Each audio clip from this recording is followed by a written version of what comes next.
una sa lahat. What if the President, the Vice President, lahat ng Senador, lahat ng Congressman mag-resign? Baka sakaling bumalik yung tiwala at gusto nila ako lang mag-isa. No problem, yun ang gusto nyo. Pero it will not solve the problem. Kung gusto nyo mauna ako, basta't may assurance akong susunod kayo. Mga kapatid, alas 5:30 na. Ito na mga bumabanderang balita. Tulfo sa Blue Ribbon Center, Erwin Tulfo, upong acting chairman ng komite nag-iimbestiga sa flood control scandal. Justice Secretary Claire, Palace Press Officer Claire Castro, papalit kay Remulla sa DOJ. Lookout order, Romualdez, Escudero, Estrada at Villanueva, pinababantayan na sa immigration.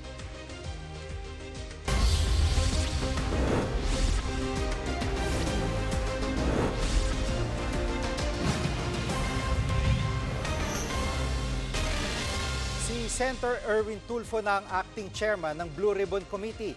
Yan ay hanggat wala pang napipiling papalit sa nagbitiw na chairman ni si Senador Ping Lacson. Live mula sa TV5 Media Center, nangunguna sa balita si News 5 Senate Correspondent Mean Los Baños. Mean, paano humantong sa desisyong ito na si Senator Erwin muna ang hahawak sa komite? Jiggy, yan ang napagdesisyonan ng majority block ng Senado matapos yung kanilang caucus o closed-door meeting ngayong araw. Ang paliwanag dyan ni Senate President Tito Soto, Jiggy, ay automatic na aakyat si Senator Erwin Tulfo bilang acting chairman ng Blue Ribbon Committee dahil sa ngayon siya ang vice chairman. At alam naman natin, nagbitiw na bilang chairman ng komite si Senator Ping Lacson. Hanggang ngayon kasi, Jiggy, wala pang umuoo dun sa 5 senador na unang inoferan ng posisyon na yan. At ang ilan sa mga tumanggi na ay sila Senators sa JV Ejercito, Raffy Tulfo, Kiko Pangilinan, and all for the same reasons, na gusto nilang mag-focus dun sa mga major committees, more than one major committee na meron sila sa ngayon. At ang sinasabi ni Senate President Soto, nakausap na niya si Senator Erwin Tulfo tungkol sa bagong papel na kanyang gagampanan. Narito ang bahagi ng pahayag ni Senate President Tito Soto. So I called him and he accepted the post. So he will be acting chairman until mayroong complete meeting ang majority ulit. We're not discounting any of the 5 names that were mentioned. We're still thinking, and then some of them I think would want to appeal to Senator Lacson. Erwin Tulfo muna as acting chair. Sabi lang na sa akin, acting muna. At may pahayag na ba si Senator Erwin sa pagiging acting chairman? Nagpapasalamat si Senator Erwin Tulfo dun sa kanyang mga kasamahan sa mayorya na dinesignate nga siya bilang acting chairman ng Senate Blue Ribbon Committee. Pero umaasa daw siya na sa lalong madaling panahon ay makapagtakda na rin talaga sila ng permanenteng chairman ng mahalagang komiting ito. Batid din daw ni Senator Erwin Tulfo na umaasa yung taong bayan sa mga investigasyong ginagawa ng Blue Ribbon kaugnay doon sa mga nagulustay nga sa kaban ng bayan. Sa ngayon kasi, Jiggy, nasa ibang bansa pa si Senator Erwin Tulfo. Pero oras na makabalik siya dito sa Pilipinas, ang sinasabi ni Senate President Tito Soto ay magkakaroon ng meeting ulit yung mga miyembro ng Blue Ribbon Committee para talagang makapagpasya na sila sino ba yung permanenteng uupo na Blue Ribbon Chairman at makapagtakda ng susunod na petsa kung kailan ulit magkakaroon ng hearing yung Blue Ribbon kaugnay sa mga anomalya sa flood control projects. At sina Senator Ontiveros o Pia Cayetano, wala rin bang desisyon na tanggapin ang offer? Jiggy, si Senator Risa Hontiveros wala pang tugon dito dahil ang pagkakaalam nga natin ay nasa ibang bansa din siya. Pero si Senator Pia Cayetano na interview natin itong hapon at ang sinasabi niya ay kinukonsidera niya at ipagdarasal niya at pag-iisipan niya ang offer na ito. Lalo't merong break kasi ang Senado, 1 buwan yan mula ngayong Oktubre hanggang sa first week of November. Ayon kasi kay Senator Pia, may hawak na siya na 2 to 3 committees, 2 dyan major pa. At hindi ganon kadali na tanggapin itong posisyon na ito na Blue Ribbon Committee Chairman, lalo't sa gitna ng napakalaking investigasyon kaugnay sa flood control anomalies. Narito ang bahagi ng pahayag ni Senator Pia Cayetano. It's my job to consider it if there is a need to chair the Committee on Blue Ribbon. Having said that, mabigat yung trabaho na yon. Wala akong doubt na kaya ko, wala akong doubt that I can do a good job, with all humility naman. But I really want the best position, the best person for the job.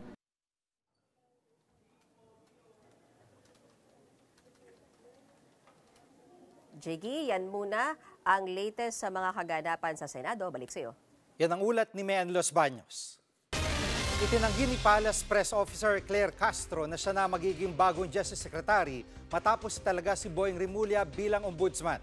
Live mula rin sa TV5 Media Center, nangunguna sa balita si News 5 Palace Correspondent Maricela Lili.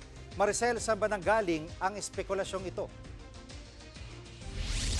Alam mo, Jiggy, hindi nga rin alam ni Palace Press Officer Undersecretary Claire Castro kung paano daw ba nagsimula yung usap-usapan na siya yung papalit kay outgoing Secretary Crispin Remulla bilang Justice Secretary. Pero nang tanungin siya sa press briefing kanina kung totoo ba to o hindi, alam mo, napangiti si Yusek Castro. At saka niya ipinaliwanag na hindi ito totoo. Hindi nga rin daw niya alam kung saan ito nanggaling. Tinanong din siya kung handa ba siyang tanggapin ang posisyon ng pagiging kalihim ng Department of Justice sakali nga naialok sa kanya ito ng Pangulong Marcos. Ang sabi ni Yusek Castro, hypothetical ang question na ito kaya hindi niya kayang sagutin. Matatandaan natin na kahapon inanunsyo na si Undersecretary Vida Muna ang tatayo bilang officer in charge ng DOJ habang wala pang itinatalaga si Pangulong Marcos na kalihim ng Department of Justice. Bagamat meron tayong mga nakikita kanina sa social media na lumalabas ng mga pangalan na sinasabing pamimilian daw kung sino yung masusunod na Justice Secretary, wala pang kumpirmasyon dito ang Malacanang. Jiggy. At Maricel, anong reaksyon ng palasyo sa patuloy na mga batiko sa pagkakatalaga kay Remulla bilang bagong ombudsman?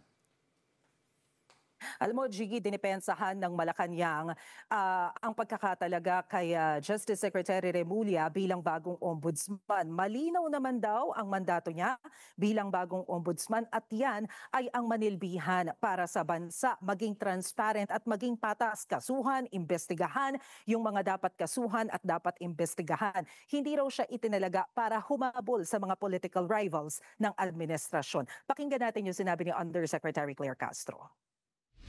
Unang-una po, sinabi po natin na pagtatrabaho po bilang ombudsman, ito ay para sa buong bansa. Kung ano po ang dapat na imbestigahan, ay dapat pong imbestigahan. Hindi po dapat na metalikuran o kaya tulugan.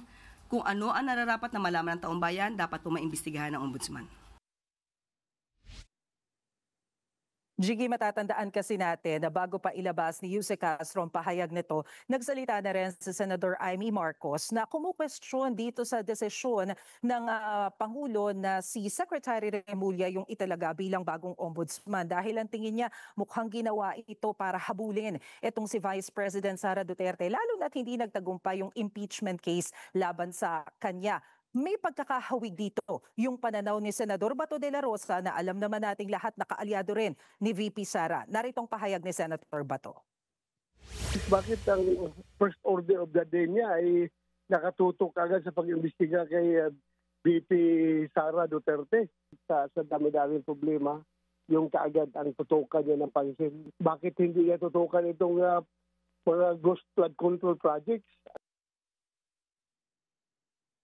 Sa kabila naman ng pagtutol, Jiggy, ng ilang mga senador, meron din namang ilang mambabatas na nagpakita ng suporta sa pagkakatalaga kay Remulla bilang bagong ombudsman. Isa na riyan si Senate President Tito Soto na tingin naman niya ay malawak ang naging karanasan ni Remulla para hawakan ang bagong posisyon na ito. Si Senador Alan Peter Cayetano, tingin naman niya dapat bigyan muna ng pagkakataon si Remulla para patunayan niya yung kanyang sarili sa pagiging ombudsman. Jiggy. At huli na lang, Maricel, ano yung pananaw ng palasyo sa mga nagsasabing pwede nang i-abolish yung ICI ngayong may bago ng ombudsman?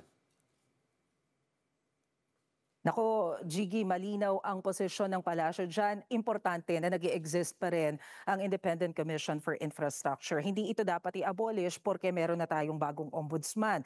Ang paliwanag dyan ni Yusek Castro, importante na merong nakatutok doon sa anomalya pagdating sa mga flood control projects. Ang ombudsman naman kasi, hindi lang itong flood control yung tinututukan niya, iba't ibang mga kaso ito. So para daw mas mapabilis ang trabaho, importante na merong isang task force o isang komite o komisyon na nakatutok sa investigasyon ng korupsyon tungkol sa flood control projects, investigahan na, i-collate na lahat ng mga dokumentong importante at saka magbigay ng rekomendasyon sa DOJ at sa Ombudsman. Nang sa gayon, pagdating sa Ombudsman, i-review na lang nila para makasuhan na kung sino yung dapat kasuhan. Abay, baka abutin tayo ng siyam-siyam kapag daw ipinagpaubaya ang lahat sa Ombudsman. Jiggy. Yan ang ulat ni News 5 Palace Correspondent Maricela Lili. Handa si Senator Alan Peter Cayetano na pangunahan ng panawagan niyang mass resignation basta't susunod ang mga kapwa niya opisyal. Ayon kay Cayetano, hindi siya naniniwala na masusolusyonan ng panibagong people power at revolusyon ang malalang korupsyon sa pamahalaan. Unang pinanawagan ni Cayetano ang mass resignation ng presidente, bise, mga senador at kongresista saka magkaroon ng snap elections. Ito raw ay para may balik ang tiwala ng publiko. Una nang sinabi ng Malacanang na ilusyon at personal na hangarin lang ito ni Cayetano. Sinabi rin ng COMELEC na hindi nila magagawa ang snap elections dahil wala itong basihan ayon sa batas. What if the President, the Vice President, lahat ng senador, lahat ng congressman mag-resign? Baka sakaling bumalik yung tiwala. Gusto nila, ako lang mag-isa. No problem, yun ang gusto nyo. Pero it will not solve the problem. Kung gusto nyo mauna ako, basta't may assurance akong susunod kayo. Susunod, dating House Speaker Martin Romualdez at Zaldico pinatatawag ng Independent Commission for Infrastructure. Mga local at foreign investor na wala ng kumpiyansa sa Pilipinas dahil sa isyu ng korupsyon ayon sa isang ekonomista. Diyan lang kayo mga kapatid, dapat una sa lahat.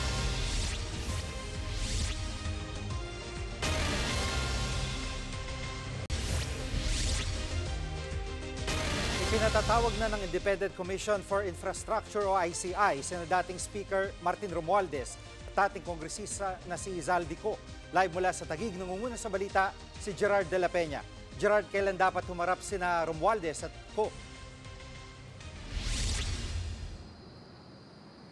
Jiggy, sa October 14 o sa susunod na Martes, ipinapatawag ng ICI para sa isang hearing itong si dating House Speaker Martin Romualdez at si dating Ako Bicol Party List Representative Zaldico. Alam mo, sinabi ng ICI na ang ibinigay nila kay Romualdez ay isang imbitasyon at ito raw ay bilang courtesy dahil isa pa itong nanunungkulan ng mambabatas. Sabina naman ang ipinadala para kay Zaldico na idadaan daw sa opisina ng Ako Bicol Party List dito sa Kongreso. Ngayon, ang sinasabi rin ng ICI ay ipapatawag nila itong SICO para ibigay nalalaman niya tungkol dito sa sinasabing budget insertions at yung sinasabing mga kickback schemes dito sa flood control. At bukod dito kay Romualdez at kay Co ay ipinapatawag din ng ICI bilang resource person itong si Budget Secretary Amenah Pangandaman para ibigay naman yung mga detalye tungkol doon sa proseso ng pagbabudget at ang pagdidisburse ng mga pondo para sa mga proyekto. Jiggy. At Gerard, paano pag hindi humarap sina Romualdez at Go sa ICI?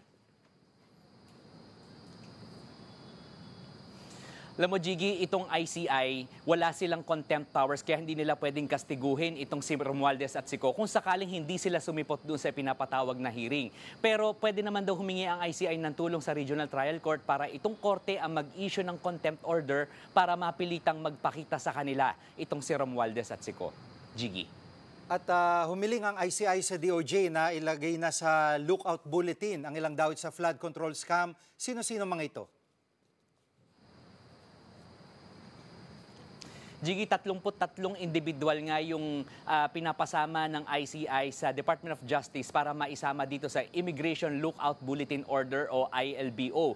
Ang mga kasama dito ay sina Romualdez, sina Senador Chis Escudero, Jinggoy Estrada at Joel Villanueva, dating Senador Bong Revilla at Nancy Binay, mga kongresista, mga dating kongresista, mga aide at mga district engineers ng DPWH. Ito yung mga pangalan na naglutangan doon sa mga hearing sa Kamara. Pero nauna na rin sinabi ng mga sangkot na ito na hindi talaga sila kasama o wala silang kinalaman dito sa flood control scandal. Pero lilinawin lang natin, Jiggy, itong ILBO na hinihingi ng ICI sa DOJ ay hindi nito mahaharangan itong mga individual na ito na makalabas ng bansa. Pwede pa rin silang makapag-abroad at ang magagawa lamang itong ILBO na ito ay ma-monitor ang galaw nitong mga individual na ito. Jiggy.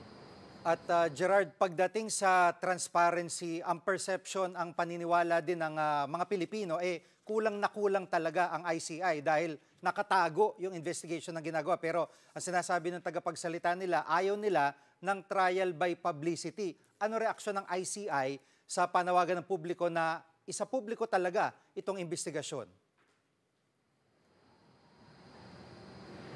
Tama, Jiggy. Alam mo, lumalakas na nga yung panawagan sa ICI na isa publiko na magkaroon ng live streaming nitong mga nangyayaring hearing dito sa ICI. Pero nanindigan ng ICI na manatili pa ring pribado yung mga ginagawa nilang hearing dito. Pakinggan natin ang naging pahayag ni ICI Executive Director Attorney Brian Hosaka. Trying to prevent sa korte, which is the Sandigan Bayan. So the sooner that these cases are filed in court.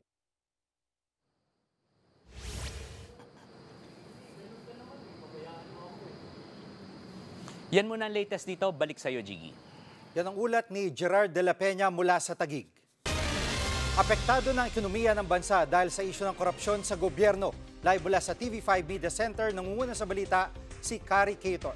Kari, anong paliwanag ng mga ekonomista tungkol dito? Jiggy, hindi raw babalik ang kumpiyansa ng parehong local at foreign investors sa ekonomiya hanggat wala silang nakikitang pagbabago o solusyon sa issue ng korupsyon sa bansa. Yan ang tingin ni RCBC Economic Research Head Michael Ricafort. Sa isang panayam, sinabi nga niya sa atin na apektado na o ramdam na ang epekto nito sa ating ekonomiya. Halimbawa na raw niyan ang paghina ng palitan ng piso kontra dolyar. Narito ang paliwanag dyan ng ekonomista. Lalo na for the past month, no? Yung since September, yung nagpacket ng dollar against the peso. Matagal-tagal yan sa mga 57 eh. 57, even a little less than 57. So dahil sa political noises, medyo nag-expand yung mga akusasyon, no? Ay, kaya siya nag-58 levels. Pero ngayon stable na siya sa 58 levels.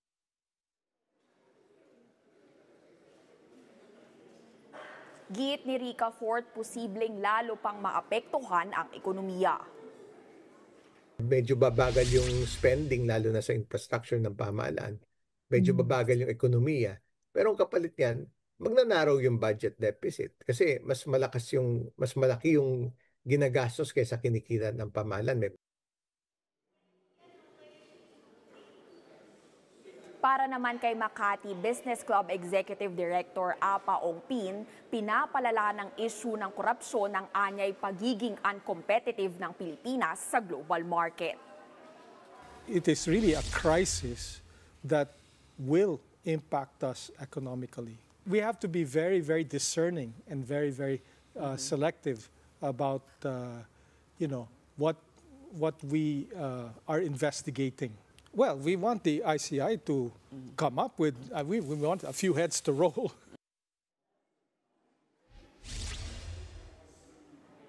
Sa kalalabas nga lang, Jiggy, na Annual Investment Climate Report ng US State Department, ipinunto nilang laganap na ang problema sa korupsyon sa Pilipinas. Bagamat wala naman daw banta o stable naman ang political at security situation ng bansa. Jiggy. At Kari, 2 points bago itong tanong ko. Kanina may nabasa rin ako article doon sa nawalang yung nawalang mga investment sa PSE na 1.7 trillion dahil nga sa takot dito sa korupsyon sa Pilipinas. So ang epekto niyan ay 'di ba yung pag-atras ng mga negosyo private sector lalo na. At dito sa iniulat na pagtaas ng inflation, ano reaction dito ng palasyo? Yes, Jiggy, tama yung nabanggit mo. Dun sa nawala nga sa losses nga sa investment, yan ay sinabi ni Securities and Exchange Commission o SEC Chairperson Francis Lim. Ang sabi nga niya, ito nga ang dahilan, ang paghina o yung kabawasan o kawalan ng kumpiyansa nga ng mga investor sa Pilipinas. Doon naman sa inflation, ang sinabi ni Pala spokesperson Claire Castro ay hindi raw nakakabahala. Yan ay kahit tumaas ito sa 1.7% nitong Setyembre mula sa 1.5% noong Agosto. Pakinggan natin ang kanyang pahayag.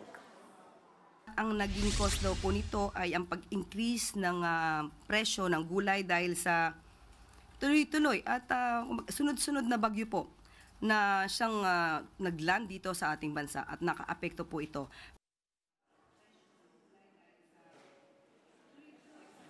Jiggy, dagdag pa ni Castro, mismong si DepDev Secretary Arsenio Balisacan na ang nagsabi na malayo pa yan sa 2 to 4% na projected bond ngayong taon. Jiggy. At dahil napapag-usapan ng ekonomiya, kumustahin ko na rin yung lagay ng labor force sa bansa.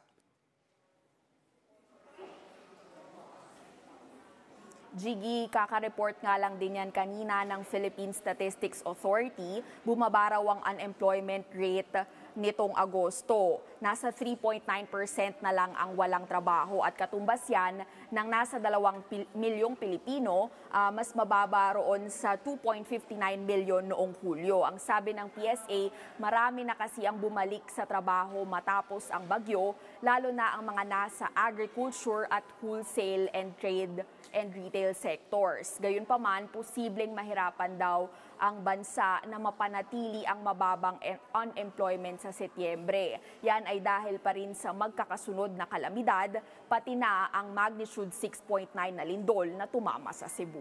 Balik sa iyo, G.E. Yan ang ulat ni Kari Cator mula sa TV5 Media Center. Susunod, mag-asawang Diskaya sinampahan ng BIR ng patong-patong na reklamong tax evasion. At isang barangay sa Bugos, Cebu, unti-unting lumulubog ang lupa matapos ang lindol. Huwag kayong bibitiw, dapat una sa lahat.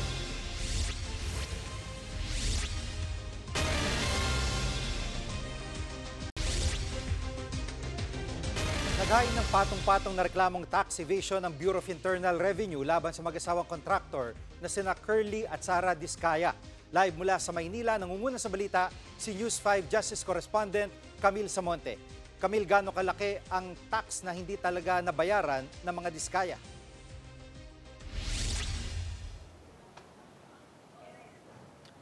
Jiggy, ikinagulat nga ni BIR Commissioner Romeo Lumagi Jr. na umabot ng higit 7 bilyong piso ang hindi nabayarang tax ng mag-asawang kontraktor na sina Curly at Sara Diskaya. Ayon sa BIR, hindi tama ang idineklara nilang income tax at hindi rin daw ito nagtutugma sa ari-arian ng mag-asawa. Hindi rin daw sila nagbayad ng excise tax sa pagbili ng 9 na luxury vehicles.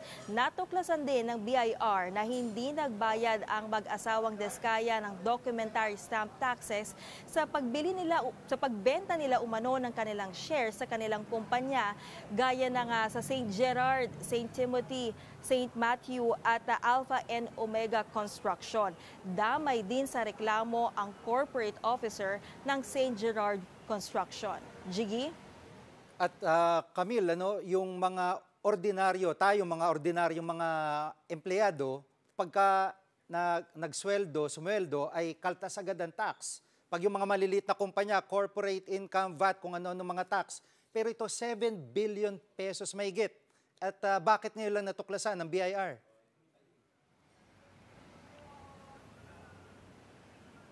Alam mo, Jiggy, paglilinaw ni Lumagi ay ilang beses pinadalhan ng notices at sabina ang mag-asawang Diskaya para nga magpaliwanag. Pero dinedma lang daw ito ng 2 at paggigiit nga ni Lumagi, kahit na matanggap pa bilang state witnesses ang mag-asawang Diskaya kaugnay ng maanomalyang flood control projects, ay hindi sila maaabswelto sa kanilang tax liabilities.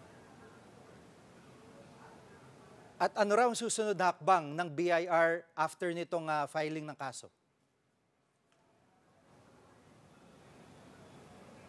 Nako, Jiggy, unang reklamo pa lang daw yan ng BIR at posible pang madagdagan yung mga reklamo oras na matapos na nga yung pag-audit ng BIR sa iba pang kumpanya ng mga Diskaya. Pakinggan natin ang pahayag ni Lumagi. Nagsisimula pa lang tayo, yung mga iba pang construction companies ng spouses Diskaya, patuloy pa ang pag-audit. Again, nandito pa lang yung individual liabilities nila and St. Gerard ang itong sinampa natin.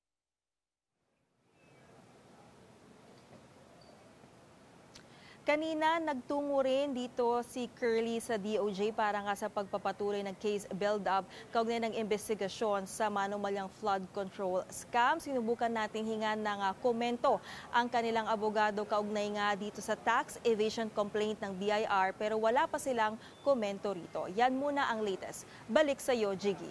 Yan ang ulat ni News 5 Justice Correspondent Camille Samonte. Hindi pa man nakakabangon sa pinsalang dulot ng lindol, may panibagong pangamba mga residente sa Bogo City, Cebu. Ang lupa sa kanilang lugar, unti-unti raw lumulubog. Nangunguna sa balita si Mon Gualvez. Mon, anong kakaibang napansin dyan ng mga residente? Jiggy, nangangamba mga residente sa coastal barangay ng Nailon dito sa Bogo City. Tila umatras do kasi ang dagat at lumayo ito mula sa Pampang nung mangyari ang malakas na lindol noong nakaraang linggo. Napansin din ng mga residente na tila tumaas ang baybayin sa kanilang lugar. Dati raw kasi kapag high tide, hindi na makita yung mismong buhanginan. Pero kabaligtaran ang ating nakunan nung high tide kanina. Paliwanag ng PHIVOLCS, tinatawag daw itong coastal uplift na pangkaraniwang nangyayari kapag may malakas na lindol. Samantala sa Sitio Barili naman, ikinatatakot na mga nasa mahigit 60 pamilya ang patuloy na pagbaba ng lupa sa tuwing nagkakaroon ng mga aftershock. Aabot na sa halos apat na talampakan o mahigit 1 metro yung lalim nito mula sa mismong kalsada. Dumarami rin ang mga bitak sa lupa. Agad naman itong sinuri ng mga tauhan ng PHIVOLCS para malaman kung bahagi ba ito ng Bogo Bay Fault na malapit lamang sa lugar o indikasyon ng pagkakaroon ng sinkhole na epekto rin ng lindol. Aabot na sa 8 kilometro ang haba ng Bogo Bay Fault na namapa ng PHIVOLCS. Muli nilang binigyang diin na hindi dapat magtayo ng anumang struktura sa tig 5 metrong safety zone sa magkabilang panig ng fault. Nakahanda naman doon mga pulis na tumulong para masigurong may patutupad ito. Well, normal ang nagkakaroon ng mga sea level changes pag nagkakaroon ng mga lindol kasi gumagalaw yung lupa dahil sa paggalaw ng fault. Ito isang natural phenomenon sa isang lindol. So magiging, ang isipin na lang nila, magiging permanente na ito dahil umangat na yung lupa at gumalaw na yung fault. Nakakatakot eh. Parang hindi na kami dito sana tumira kasi mas yung lupa, mas lalong umulan-ulan, mas nararamdaman namin yung pagbaba. Samantala, Jiggy, bumuhos din ang emosyon sa huling misa na ginawa para sa mga 11 nasawi sa lungsod. Isa ang barangay Binabag sa pinakanapuruhan ng malakas na lindol, kaya dito na itala ang pinakamaraming nasawi. Sabay-sabay na dinasalan at binasbasan ng mga labi bago dalhin sa kanilang libingan.